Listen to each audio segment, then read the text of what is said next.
Hai semuanya, dan selamat datang kembali ke saluran ini. Hari ini kita akan menyelami masa lalu yang rumit dan seringkali penuh gejolak untuk menjelajahi munculnya ideologi yang secara fundamental membentuk kembali salah satu negara paling berpengaruh di dunia, Tiongkok. Kita akan menelusuri bagaimana dan mengapa komunisme, sebuah ideologi yang lahir dari pergolakan industri Eropa, menemukan lahan subur di Tiongkok, sebuah negara dengan sejarah dan budaya yang luas dan unik. Perjalanan kita akan membawa kita melalui lanskap yang dipenuhi dengan ketidaksetaraan sosial, pergolakan politik, dan perjuangan yang mencengkeram jutaan orang.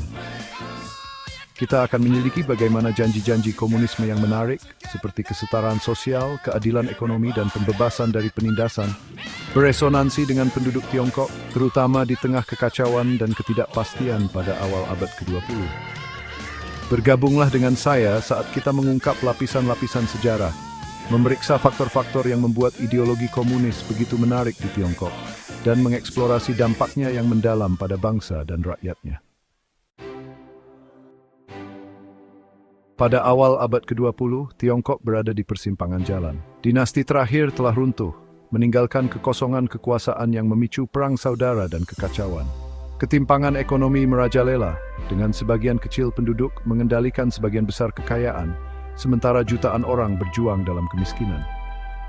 Di tengah ketidakpastian dan kesenjangan yang semakin melebar ini, komunisme muncul sebagai suara harapan bagi banyak orang.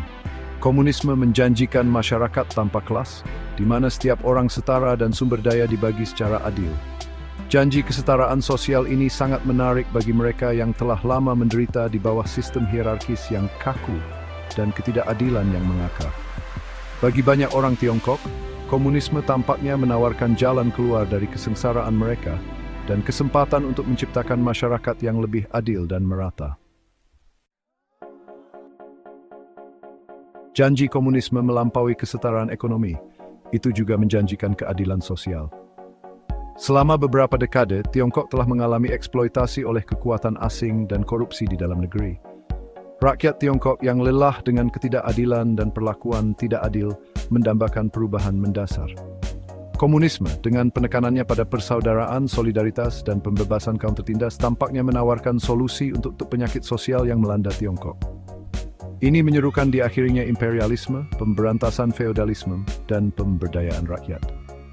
Bagi banyak orang, komunisme mewakili kesempatan untuk memperbaiki kesalahan masa lalu dan menciptakan masyarakat yang dibangun di atas fondasi keadilan dan rasa hormat. Kemiskinan adalah kenyataan yang keras bagi sebagian besar penduduk Tiongkok pada awal abad ke-20. Kegagalan panen, bencana alam, dan ketidakstabilan ekonomi telah mendorong jutaan orang ke dalam jurang kemiskinan. Komunisme, dengan janjinya untuk mengendalikan alat-alat produksi dan mendistribusikan kekayaan secara lebih merata, menawarkan secercah harapan bagi mereka yang putus asa. Gagasan bahwa setiap orang akan memiliki akses ke kebutuhan dasar seperti makanan, tempat tinggal, dan perawatan kesehatan sangat menarik bagi mereka yang berjuang untuk bertahan hidup. Komunisme tampaknya menawarkan jalan keluar dari kemiskinan dan kesempatan untuk kehidupan yang lebih baik. Janji kemakmuran bersama ini beresonansi dengan jutaan orang Tiongkok yang mencari kelegaan dari beban ekonomi mereka. Chapter 4, Kebangkitan Gerakan Komunis. Saat ide-ide komunis menyebar ke seluruh Tiongkok, mereka menemukan pijakan yang subur di kalangan intelektual, mahasiswa, dan aktivis. Kaum cendekiawan Tiongkok yang terinspirasi oleh karya-karya Marx, Engels, dan Lenin melihat komunisme sebagai solusi untuk masalah sosial dan ekonomi Tiongkok. Mereka membentuk kelompok belajar, menerbitkan pamflet, dan mengorganisir demonstrasi, menyebarkan pesan komunisme di kalangan penduduk. Daya pikat komunisme tumbuh, menarik semakin banyak orang yang percaya memegang kunci untuk masa depan Tiongkok yang lebih baik. Chapter 5, Kelahiran Partai Komunis Tiongkok. Pada tahun 1921, di tengah pergolakan sosial dan gejolak politik, Partai Komunis Tiongkok atau PKT lahir. Terbentuk oleh sekelompok kecil individu yang berdedikasi, PKT berjanji untuk memimpin Tiongkok menuju revolusi komunis. PKT menarik dukungan dari petani, buruh, dan intelektual, semuanya bersatu dalam tujuan mereka untuk menciptakan masyarakat yang baru dan sosialis. Kelahiran KT menandai titik balik dalam sejarah Tiongkok, menggerakkan serangkaian peristiwa yang secara mendalam akan membentuk kembali negara tersebut. Chapter 6 menuju revolusi. Tahun-tahun berikutnya ditandai dengan konflik intens dan pergolakan politik saat PKT berjuang untuk mendapatkan kekuasaan. Dipimpin oleh tokoh karismatik Mao Zedong, PKT melancarkan perang gerilya melawan pemerintah nasionalis dan kekuatan asing yang menguasai Tiongkok.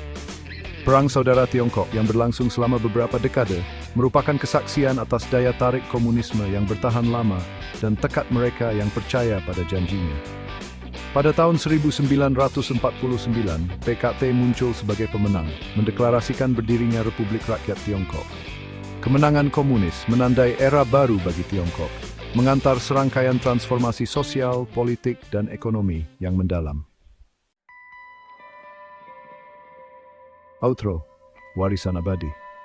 Kebangkitan komunisme di Tiongkok adalah kisah yang kompleks dan berlapis-lapis, yang dibentuk oleh perpaduan unik dari faktor-faktor sejarah, sosial, dan ekonomi. Dari janji-janji kesetaraan sosial dan keadilan ekonomi hingga daya pikat solusi untuk kemiskinan yang meluas dan eksploitasi asing, komunisme memberikan harapan dan inspirasi bagi jutaan orang Tiongkok.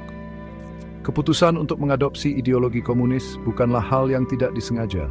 Itu lahir dari kombinasi keadaan yang menciptakan badai yang sempurna. Itu adalah tanggapan terhadap tantangan yang sangat nyata dan mendesak yang dihadapi Tiongkok pada awal abad ke-20.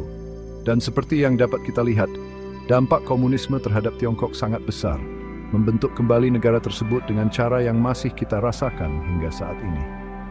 Tapi seperti biasa, ada lagi dalam cerita ini. Ingatlah untuk tetap ingin tahu.